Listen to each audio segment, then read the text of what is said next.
निंद्रा भोजन भोग भय, ए नर पशु समान। ज्ञान अधिक एक नरन में, ज्ञान बिना पशु जान।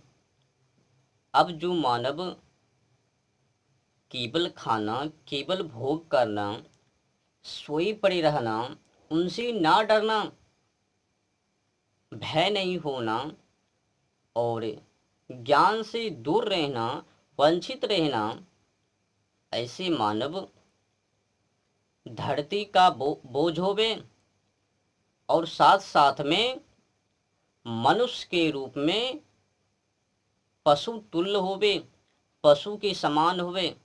अब जो मानव केवल खाना, केवल सोना, उनसे ना डरना, भय नहीं खाना, विद्या ज्ञान विवेक से दूर रहना, ऐसे मानव का होवे? मनुष्य के रूप में पशु ना तो क्या होवे?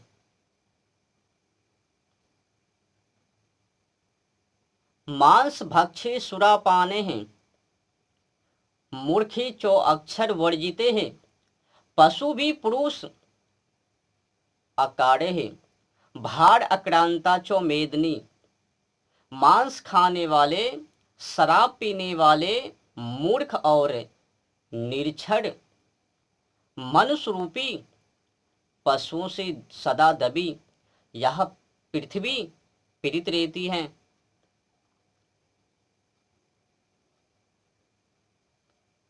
तो कुल मिलाकर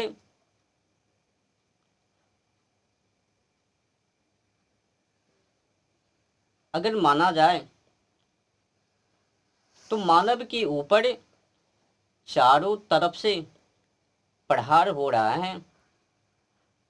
अगर वही पर प्रमाणित के रूप में माना जाए तो दो तरफा, एक स्थूल दूसरे सूक्ष्म। स्थूल से सरकारी की तरफ से, सूक्ष्म से धार्मिक की तरफ से, दोनों ही स्थिति परिस्थिति में मानव के ऊपर आज केवल तो केवल प्रहार ही किया जा रहा है, बचाव के लिए नहीं। आज देखो ना, स्वतंत्र के रूप में गुलामी बनाने की साजिश व षड्यंत्र पूरी ढीला दे रखी है। बोलो तभी तो फंसोगे, खुली छूट तभी तो बर्बाद होगे। जब तक आप बर्बाद नहीं होगे तो फिर ये जो जेल है वो खाली ही रह जावे, तो बर्बाद हो जाओ तभी तो जेल भर दिए जावे। सिस्टम गजब है भाई, पहले बिगाड़ो फिर पकड़ो।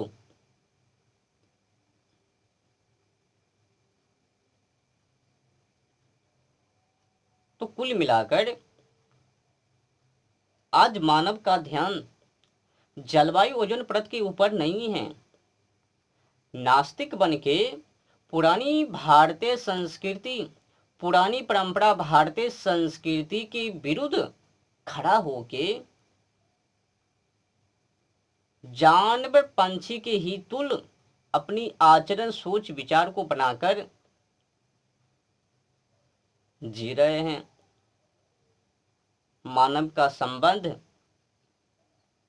धर्मों से तो है नहीं, अध्यात्म से है नहीं, अपनी पुरानी परंपरा भारतीय संस्कृति से तो है नहीं, अपनी स्वदेशी वस्तु पदार्थ से तो है नहीं, बस विदेशी विदेशी विदेशी।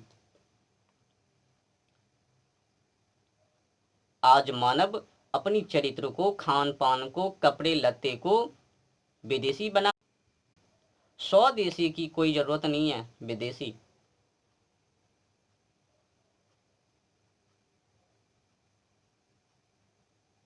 क्या है जंग? स्वाभिमान का है जंग।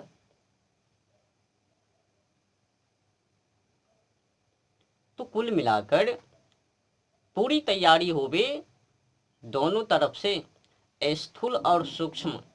स्थूल से इस सरकार लोग और सूक्ष्म से धार्मिक लोग।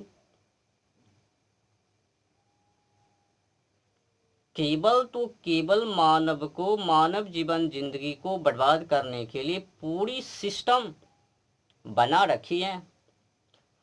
अब अगर कोई मानव सिस्टम के खिलाफ चलवे तो फिर गैंगस्टर, अपराधी, जैसे में कि अभी लॉरेंस बिश्नोई को बना रखा है ना गैंगस्टर, गुड़, अपराधी। उनका मकसद क्या है, वो क्या सोच रहे हैं, उससे मतलब नहीं है।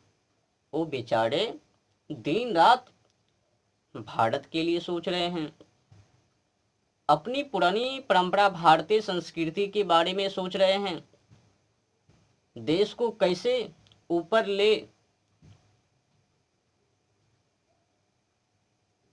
कैसे करना है, ये सोच विचार कर रहे हैं। अब जो भी अपराधी हैं, देशद्रोही हैं, भारतीय संस्कृति के खिलाफ हैं, तो उनके विरुद्ध जब खड़ा होते हैं, मतलब अत्याचारी के विरुद्ध खड़ा होना आज की समय में अपराधी की श्रेणी में गिनती कर देवे। आप आज अत्याचारी के खिलाफ नहीं हो सकते हो, उनको नहीं मार सकते हो। अगर आपने उनको सपोर्ट कर दी, पता है ना, आज अत्याचारी मानव ही सर्वोपरि हैं, और जो सच्चाई है, सत मार्गों पर मानव चल रहे हैं, वो अपराधी। गलत मार्गों पर चलने वाले व्यक्ति और दूसरे को भी चलाने वाले व्यक्ति वो सर्वोपरि। जो स्वयं सत मार्गों पर चल रहे हैं, औरों को भी चलाने के लिए प्रेरित कर रहे हैं, वो अपराधी। मतलब आप अपनी पुरानी परंपरा भारतीय संस्कृति को सुरक्षित नहीं कर सकते हो, बिगाड़ सकते हो। अगर नहीं बिगाड़ोगे तो फिर अपराधी कहलाओगे। अगर बनाने की कोशिश की, समझ लो। मैं अभी अभी सोशल मीडिया पर एक कथावाचिका की वीडियो को सुन रहा था। उस वीडियो में कथावाचिका बोल रही थी, एक विवाद को लेकर बवाल हो गया।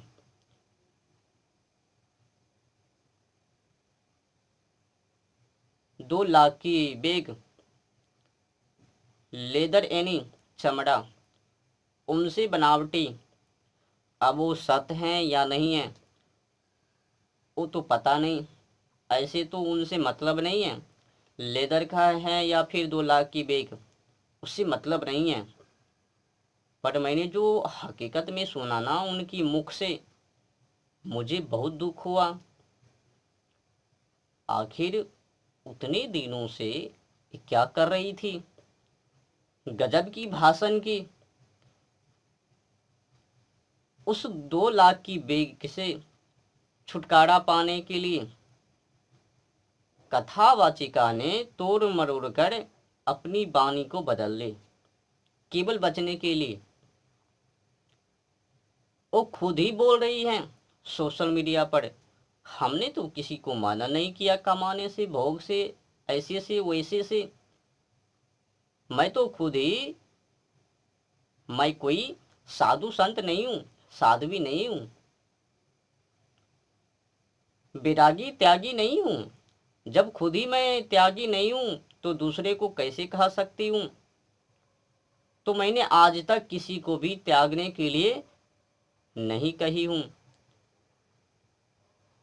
तो मतलब क्या है, जब आप साधु नहीं हो, संत नहीं हो, बैरागी नहीं हो, साध्वी नहीं हो, तो फिर आपको किसने हक दे दी कथा कहने की। क्यों अवैध कब्जा कर रखी हो, व्यास गद्दी को उतरो वहां से, जाओ। तुम तो खुद ही कह रही हो मैंने कभी उस पर सोच व विचार नहीं किया कि लेदर का है वो बैग, 2 लाख की है बैग, उस पर मैंने सोचा विचारा तक भी नहीं। पर जो हकीकत में कथावाचिका ने बोली कि मैं कोई साधु संत नहीं हूँ, बैरागी नहीं हूँ, त्यागी नहीं हूँ, साध्वी नहीं हूँ, मैं आम मानव मानव हूँ, माता पिता के पास रहती हूँ, पार्टी में भी जाती हूँ, वो सब भी करती हूँ, फैंशन में भी रहती हूँ, आगे गृहस्थी को भी बसाऊंगी।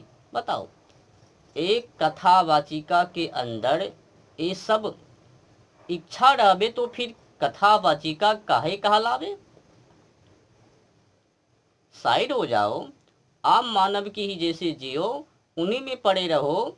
क्यों अवैध कब्जा ब्यास गद्दी को कर रखी हो, छोड़ो उसे। स्पष्ट क्या है, मतलब क्या है कि आपका ताल्लुक, आपका संबंध धर्मों से नहीं है, श्रोतागण से नहीं है, बस ठगने की।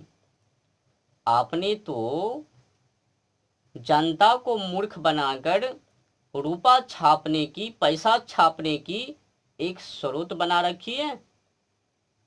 यही स्पष्ट हुआ ना, जब आप त्यागी नहीं हो, त्यागी ना होकर भी प्रवचन दे रही हो, कर रही हो, तो मतलब स्पष्ट है कि आप केवल ठगने का ही दुकानदारी चला रहे हो।